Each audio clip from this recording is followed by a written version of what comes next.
Dom ľudového bývania sa nachádza na adrese Veľké Lovce 450. Od roku 2021 je oficiálne zapísaný do zoznamu národných kultúrnych pamiatok. Tento unikát obklopený hospodárskym dvorom pochádza z prelomu 19. a 20. storočia a je ukážkou tradičnej ľudovej architektúry a života našich predkov v obci i v celom požitavskom regióne. Dom sa zachoval vďaka Jozefovi Galbavému s pomocou členov občianskeho združenia Ľudový dom a finančnými prostriedkami od obce Veľké Lovce.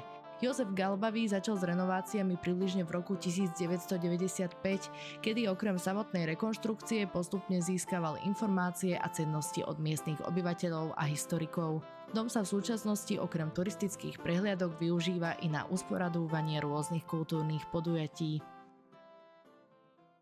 Hneď na prvý pohľad vidíte, že je to troška inšie, ako tieto okolité domy. Tak keď som sa rozhodol, že to budem renovovať, tak v štýle v druhej polovici 19. storočia, čo nasvedčuje sedlová strecha, štít dobitý deskama, s malou podlomenicou, murované časti je Nika, bolestná Panna Mária, patronka Slovenska. Potom u nás kedy robievali takéto brány, tieto hlavné stĺpy na bránach boli ukončené tvare lipkového lista. No ako vieme, lipka je strom Slovanov, u nás sa zachoval tento motív. No cez dverečka sa prešlo po podválku dovnútra, do dvora.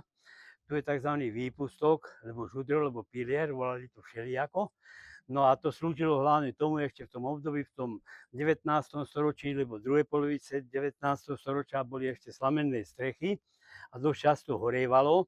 Tak tí, ktorí boli vnútri, proste ich to chránilo, mohli bezpečne vybehnúť von a po prípade povynášať šatstvo, periny, proste zachrániť pred tým požiarom čo najviacej. A ešte to slúžilo aj takým vecam, treba, keď kamarát alebo sused šiel na jarmok a prišiel z jarmoku, tak sadli si tam na lavičku a porozprávali sa, po čom išlo žito, jačmeň, kukurica, pšenica, proste, alebo sa rozprávali o takých vecách, aká sa ukazuje úroda, a kedy sa mu kravauteli a tedy mali takéto starosti.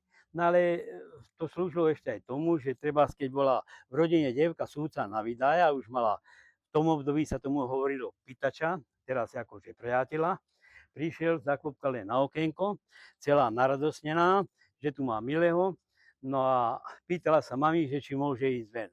Môže, ale len na lavičku. No, tak tedy ešte vám poviem troška z histórie ďalej.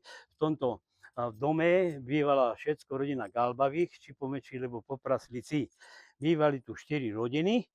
Na 50 rokoch nás tu bolo 21 ľudí, plno detí, rodičia, starí rodičia. No takže to by bolo tak zhruba z tej histórie, no a teraz by sme sa mohli pozrieť aj dovnútra. Tu som sa narodil v prednej izbe. No a toto je tá vstupná časť, tzv. Pitvor. Ide sa do prednej izby, ide sa do zadnej izby a tu je tá kuchynská časť. V tejto kuchynskej časti je pec s otvoreným ohniskom, čo je už rarita, nielen v Novozámockom okrese, ale aj v širokom ďalekom okolí. No a potom sú tu dva šporáčiky, keď bola mama s dcérou, mama s nevestou, tak každá si kuchtila na svojom šporáku. No a potom tu máme také nárade, ktoré sa voľakedy bežne používalo, treba sa je tu žochtári, kravičky sa dojídu do žochtárov, do mliečko. Potom je tu takýto tlčík, nakoľko v tom období ešte chudobní ľudia nemali mlynčeky na mak, tak tlkli, treba štvrtok, keď niekto išiel po ulici a počul búchať, že tlčú mak, tak vedel, že piatok tam budú makové slíže, makový koláč. No potom tu máme ešte, tak treba takýto lievik, nakoľko sme vinárska oblasť, no cez tento lievik sa lievalo víno do sudov. A potom, čo tu je ešte takáto, takzvané železo, no s týmto sa vyrábali vánočné oplátky, vyrábal to u nás kostolník, no a to s takým spôsobom, že si zarobil tú zmes, dal tam zaližičku a keď mal vykúrenú pec, strčil do peci, vyťahol, obrezala, jedna oplátka bola hotová. Potom to roznášali ministranty, no a do toho 24. decembra poroznášali po celej dedine.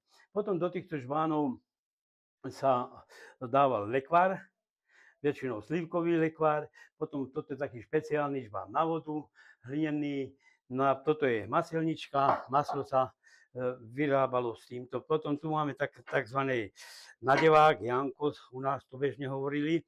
No to takým spôsobom sa nadevalo, práve bývali zabíjačky a všetko. Ten materiál sa spravil, to sa zdvihlo, dal sa do tohto, odtiaľto dal črevo s mačkou, no a prosím, buď hurky, lebo klobáse len tak išli.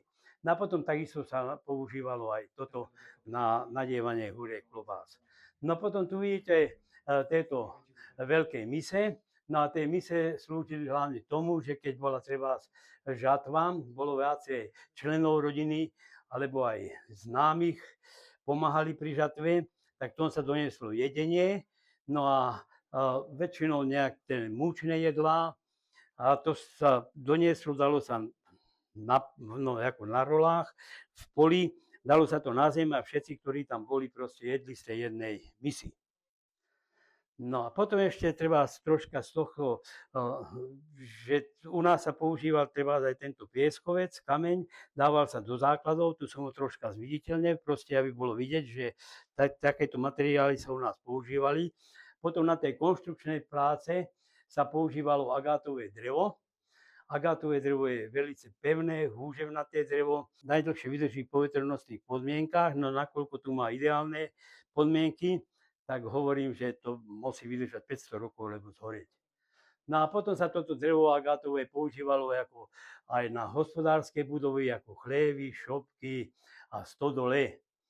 No, takže to by bolo tak asi zhruba okolo z tohto pitvora, až na to, že tieto taniere, treba, čo tu vidíte, tie sú z obdobia, medzivojnového obdobia, no a z týchto tanierov jedávala ešte aj moja mama. Táto predná izba, to bola ako reprezentačná miestnosť, tá sa používala málo, tá sa používala hlavne vtedy, keď došlo k motor, lebo švagor nahody, lebo na krštenie, tedy sa sadlo do prednej izby a hostilo sa, alebo keď bola svadba, tak sa povynášali postele, skrine, doniesli sa dlhé štoky, sedelo sa vnútri, prednej izbe.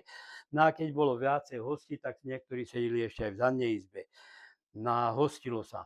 No tu som takisto chcel zachovať všetky tie prvky, ktoré v tom období boli. Ako vidíte, hlinená podlaha, táto majstrovská hrada.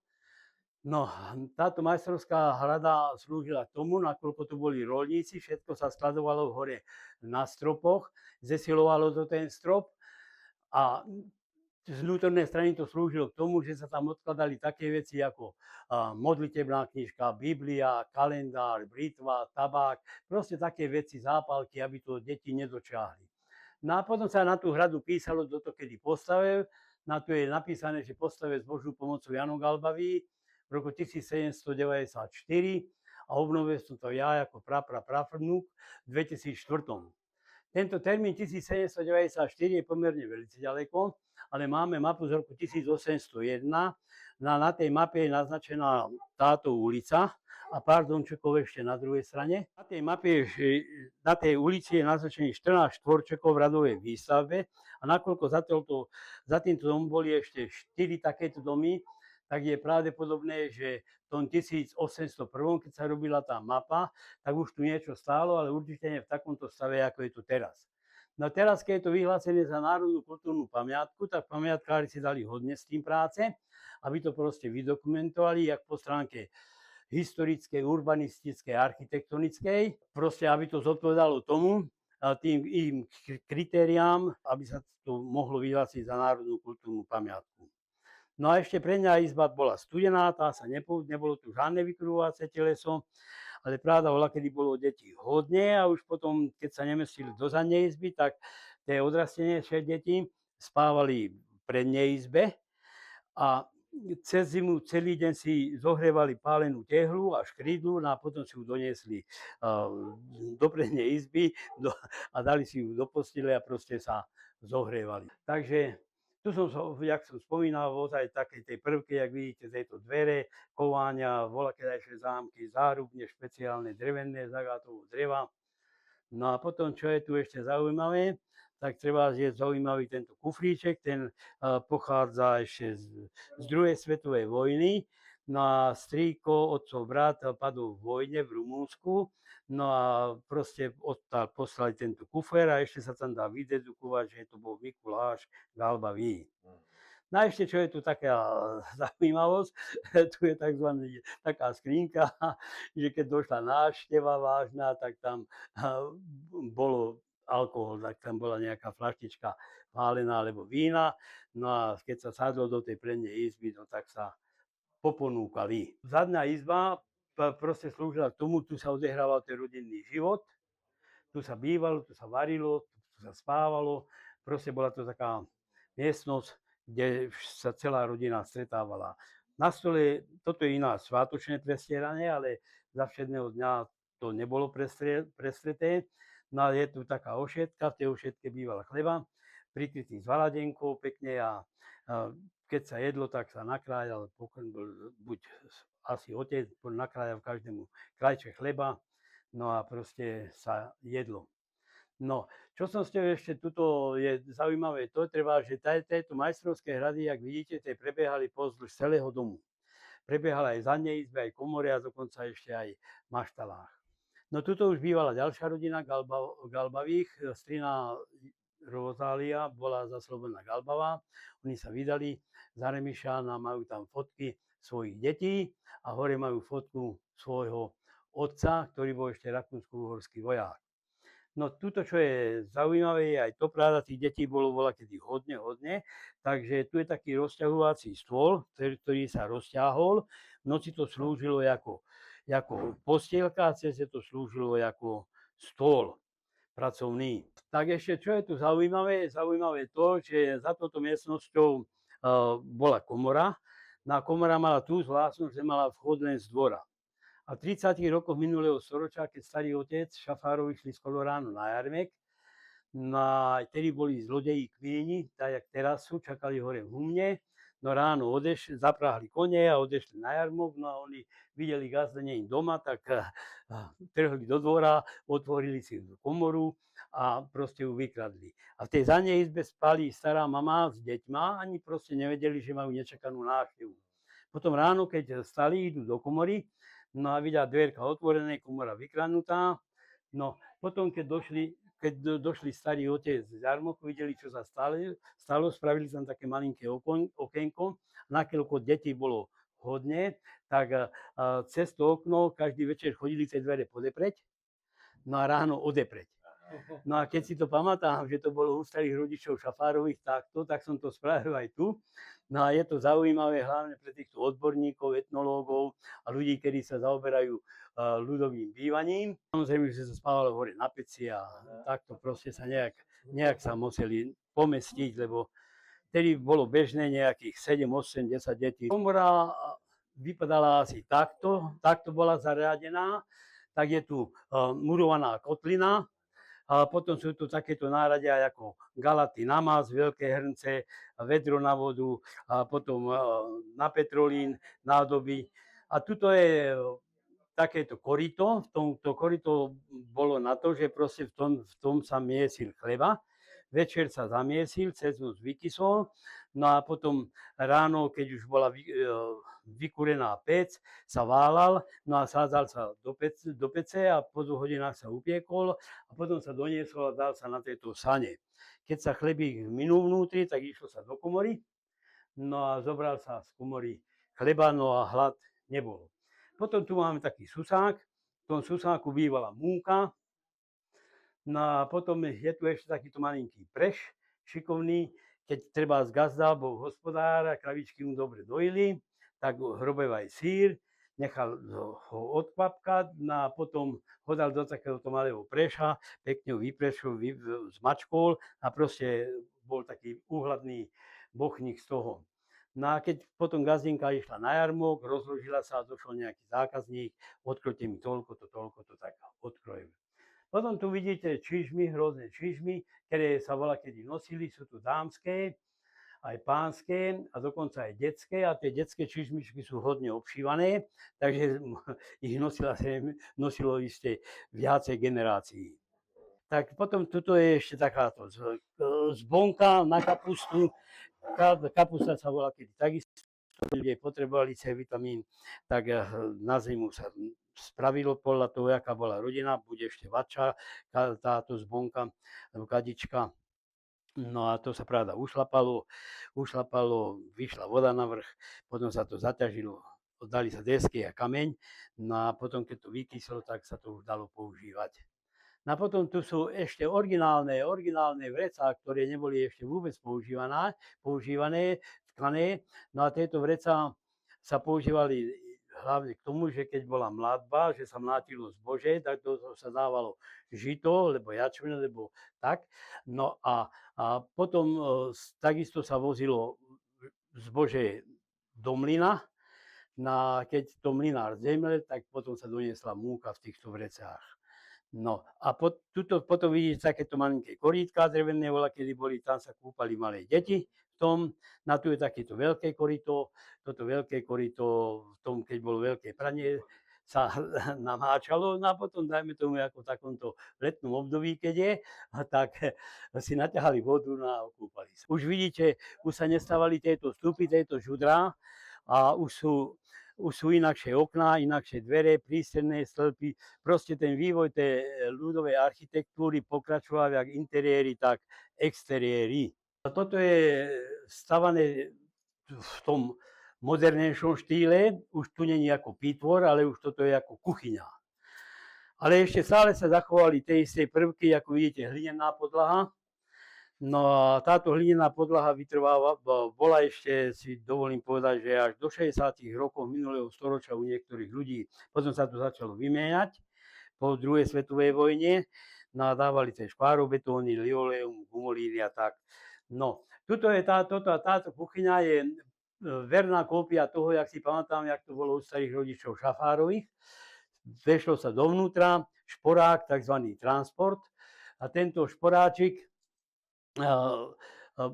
za to volali transport, že ho prenášali ze zadnej izby do kuchyni a potom z kuchyni do zadnej izby. No, na jar ho priniesli sem do kuchyni a tu sa celé leto varilo, kúrilo. No a potom na jeseň okolo Vších svatých zase ten šporák preniesli do zadnej izby, no a celú zimu kúrili a varili. Tak za to, že je transport.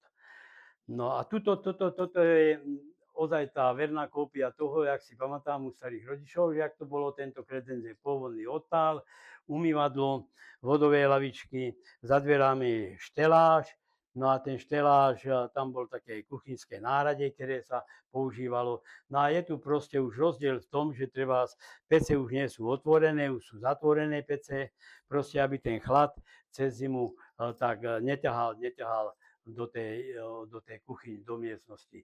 No a potom už pravda sa to modernizovalo, tak už taniere nevisá po stenách, už sú kredence, dávajú sa do kredencov. Na tom sa ešte moc nemenilo, pravda, z tamtoho obdobia.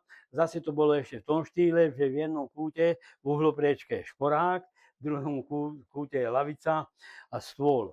No a tuto ešte treba, že tu aj ten rozťahovací stôl. No a tuto mne sa treba tejto majstrovskej hrady, mne sa to páčilo, tak som to tu dal. No a takisto aj tento šporáčik. Dáva to troška taký inakší ráz k tomu bývaniu, ale ešte v tom období ešte v každom dome neboli povyhadzované tieto majstrovskej hrady, lebo nastalo obdobie, že sa premieňalo a robili sa nové stropy, niektorí si robili aj dlážky a tak. No, takže toto je treba zvlášť, strop není pôvodný, to som zohnal, lebo v tých 60. rokoch minulého storočia, pravda, už bolo tie deti a chodili do školy a už potrebovali viacej svetla vnútri, tak to natielali na bielo, proste aby tom bolo viacej svetla. No a som si povedal, no jak by to vypadalo, bielý strop a skanzen, takže ešte keď som to prerábal, tak hodne sa u nás búrali staré domy a stavali sa nové, tak som si vyhľadol takýto strop, zachovali, no a som ho proste dal sem. No čo je zaujímavé na tom, že proste tie stropy boli robené tak asi na jednu mieru, všetko tí majstri, murári, tesári, čo to robili, že pasovalo aj na dĺžku, aj na šírku. Tak zrejme to vychádzali z tých mier, že desky boli dajme tomu tých 5 metrov a tieto hrady nejaké 4,5, takže ono to pasovalo. No a ešte tu je takáto jedna vec, že treba, keď mama varila, tak na túto desku si nachystala buď tie rezance, slíže alebo lokše. No a keď je dobre horelo ve šporáku, tak ich začala vyvárať, lebo tie lokše piec, no a potom, nakoľko bolo dosť hlavných hrdiel, tak to stačili jesť. No a keď mala také malé dieťatko, ktoré už vedelo stáť na nohách, tak zebrala túto stoličku, dala si ju doprostred izby, no a proste to dieťa mala pod kontrolou. No a takže sa mohla venovať tomu vareniu. Takže toto predchodca toho behúňa, alebo lezúňa, len akurát to nemá kolečka. No ono je to také silné, masívne drevo, takže také dieťatko, ktoré proste sa naučilo chodiť a vedelo stáť, tak to neprekotilo. No a ešte len tak pre zaujímavosť, v tejto stoličke špeciálnej ešte Ondrej Urpáš, tuto rodák z Veľkých Lovec, vinár, vinohradník, stával. To mám od jeho rodičov, alebo od jeho sestry. No. Tak vidíte, už sú inakšie dvere, kazetové dvere, už sa to proste vymienialo a modernizovalo. No a tuto je zase taká malá predná izbička, ako reprezentačná miestnosť, tá bola vždycky. No a tuto bývala už ďalšia rodina, tiež rodina Galbavých, strýko Jano, ako vojak sa ženili.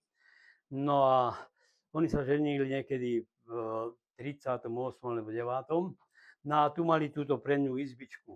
No a tu som ste poukázať na to, že proste ten vývoj tej ľudovej architektúry už sa vyvíjal, už tu vidíte inakšie stropy, už tu vidíte stropy, že výroba toho stropu už bola robené inou technológiou, nielen obyčajným ručným oblíkom, tak už bolo nejaké strojové obrábanie, tak som to proste zachovali ten strop, som chcel poukázať na to, že ozaj ten vývoj tej ľudovej architektúry pokračoval. No a keď sme ešte pri tomto obruse, tak tento obrus dostala moja mama do vienka, keď sa vydávala. No a pravda, tieto obruse sú tkané, no a každá ženička nevedela spraviť tento vzor, lebo proste nejaké vzory. No a tak u nás to robili cez zimu chlapi, pravda, ženy robili také veci, ako že postelné plachty, uteráky, valadenky, tkali, áno. No a keď bolo treba si dať pekný obrus spraviť, tak to donesla tým chlapom, ktorí to robili cez zimu. No a koľko donesla tie červené bavlnky, tak taký široký pás spravil. A hneď tam bolo na to vidieť, že proste, jaká je zámožná gazdinka. Tak ešte tuto pravda bola, kedy v každej rodine bola soška, väčšinou Sedem bolestnej Panny Márii, alebo Madonna s dieťatom. No, tedy boli pobožnejší ľudia, tak sa vlastne modlievali, utiekali, no. Takže toto by bola tá predná izba. Na hentú skrinku, keď skrinka odtáto odchádzali, to dostali ako svadobný dar. Keď sa vydávali, keď odchádzali, tak mi ju proste tu nechali. No a ešte treba okolo týchto stoličiek, tuto, jak ste sa zatáčali semek, tam hneď ten prvý dom, tam býval taký pán organista. No a keď to búrali, celú našu takú starú stoličku, na podľa tej stoličky som spravil nové stoličky. No ale pravda bola, kedy pán organista volal, čo znamená v dedine. Organista, richtár, farár, to boli hybné páky. No a mali aj inakšie stoličky, aj všetko, takže sa zachovalo aj to. A tuto, čo ste videli, všetky tieto stoličky, lebo lavice, aj tie vzorky na tom, to je zehnaté robené podľa starých vzorov, kedy majstri stolári robili, tak sa mi podarilo aspoň tie vzorky pozháňať, no ale už väčšinou tie lavice, už to bolo robené len z jedlového, alebo smrekového dreva, no a tieto, čo som tu ja robil, tie sú z dubového dreva, takže tie by mali nejakú dobu vydržať. Tak tieto chlevy majú svoju históriu. Aj veľa, keď sa to ženilo bohatý s bohatým a chudobný s chudobnýma a semek do Veľkých Lovec sa vydala bohatá dievka ze susednej dediny z Čech. Na tieto chlevy dostala ako svadobný dar. proste aby keď dojde na nové mesto, proste aby mohla hospodáriť. Všetko je ideálne spravené, žiadne klince, je to tak robené, jak Lego, poskladané a vidíte, stojíte. Akurát, čo bolo, tak tejto spodnej časti, to bolo vyhnité od toho trusu a to, tak to je nové, ale ostatné všetko je pôvodné. Tuto tá tetka zomreli, proste boli bezdetní manželia, no a prepadlo to prospech štátu, tak som to odkúpil, no a proste začal som s touto renováciou. No toto bolo ináč v velice zlom technickom stave, toto všetko stálo na stĺpoch. Čo je tu pôvodné, tak je pôvodný strop a strecha. A ostatné tieto múry, jak vidíte, to je znovu vymurované, ale robené už novou stavebnou technológiou od izolácie a tak ďalej. No a som sa rozhodol, že zastupuje v tom štýle v tej druhej polovici 19. storočia. No ja ako taký remeselník dekáde, keď som chodil po fuškách, keď som videl tehlu s iniciálkama majiteľa tehelní, tak som mu proste zobral so sebou. No ja som vedel, že tieto taniere sem patria, len v tom období som ich ešte nemal. Treba predstavujem vás, že to je obyčajná surová tehla hore, to je surová 10, tá má krížik. A tí, ktorí robili tie tehly, na každú 10 dal krížik, na fajerom si spočítali krížiky a vedeli, koľko spravili. No to, tak čo viem, tak táto bál, to bol nejaký B. Maladár, tu Lovcák, ten mám tehelnú, potom to bola Šuranská tehelňa, NST, potom KG, Kurzweis Geza, a to je vynikajúca tehla, Novozámocká, potom DSE Dora, Szilárd, ten bol na húli z nejaký zemepán, no a potom čo viem, túto tehlu majiteľa EU, tak už kedy sme boli v Európskej únii, ale to je prakticky tehla Novozámocká, lebo po maďarsky sa povede Nové Zámky ešte Bujvár. Tuto je zase tá pec s otvoreným ohniskom. No a len tak pre zaujímavosť, neviem, či ste sledovali toho šéf kuchára Žídeka, tak tu sme robili lohšie kačacinu, bolo to v telke aj viackrát reprízované. Tak aj na základe tohto sme sa dostali veľké lovce do povedomia prakticky celej republiky. V tom období, keď som sa púšťal do toho, som bol proste bez práce a robil som takúto podlahu drevennú, ale takéto podlahy u chudobných ľudí neboli, boli väčšinou buď len hlina, ale potom neskôršie už sa to troška modernizovalo. No takže nemal som prácu, tak som spravil takúto podlahu a som vychádzal z toho, som sa vyučil v ČKD Blánsku a v dielni sme mali takúto podlahu, tak som to proste tu takisto spravil. No a potom tuto je taká malinká izbička. Žili tá tetka, aj tu zomreli, akurát čo po nich tu zostalo, tak zostala tá schránka. No a tiež tam bola soška Sedembolestnej Panny Márie a tu proste niekto z rodiny zobral. Takisto vidíte, dlášky u chudobných ľudí neboli. Dlášky boli u takých, dajme tomu, bohatých gazdov alebo u takých zemanov. No a takisto je to takýto malinký murovaný šporáčik, ktorý je funkčný. No aby ste si nemysleli, že tieto veci ako tie pece a šporáky, že sú len tak. To je všetko funkčné, dá sa tu variť, piec. Proste robíme tu všelijaké stretávky, no a proste tak sa nejak zabávame. Pre zaujímavosť, tuto náš rodák Ondrej Korpáš bol ocenený v 23. U pani prezidentky, dostal Pribinov kríž. No on ako šlachtiteľ vinnej révy, celý život sa zaoberal se šlachtením vinnej révy, tak bol odmenený. Je taký ozaj patriot, hlási sa k svojej rodnej dedine. No a sme mu robili aj 70, potom boli oslavy aj pri tejto príležitosti. No a ako ozaj taký patriot chcel sa zavďačiť svojim rodákom a dedine, tak vypestoval stolové hrozno, Lovťanka. Stolové hrozná majú ženské mená. Takže Lovťanka, lebo v túto názvy veľké lovce, úlod, naďlov, čili ako bolo a ten lod je tam proste stále. No, takže tu som začínal, no a potom, jak sa hovorí, s jednom rastie chuť, postupne som to odkupoval a som to doťahol za tých, čo ja viem, 14-15 rokov do takéhoto stavu, jak to vidíte teraz. Ale to je všetko už robené troška inakšou technológiou, vykopaný základ, štrkové lôžko, betón, lepenka, podmurované. takže ono to, a po metri sa to robilo, takže ono to trvalo určitú dobu. No. Tak môžem povedať, že mi tam pomohla aj obec, dala mi peniaze na ciment, na štrk, na vápno a proste na takéto stavebné materiály, tak chvála Bohu, že som to doťahol takto, no a teraz mám z toho radosť, že sa ľudia, ktorých to aj zaujíma, aj väčší, aj menší, takže je to dobre, no. No, takže toto by bolo ako tá obytná časť, ale ešte je tu aj hospodárska časť. Na toto sa treba z jarma na koníka, pravda, bolo ho treba naučiť, aby chodil, veľa materí, a toto na telátka, toto je na koníky, už opratí troška proste, aby sa naučili chodiť. K zachovaniu domu ľudového bývania môže prispieť každý, či už návštevou, dobrovoľným príspevkom alebo podporou jeho činnosti. V prípade záujmu o prehliadku so sprievodcom si môžete objednať termín na telefónnom čísle 0905 685 312.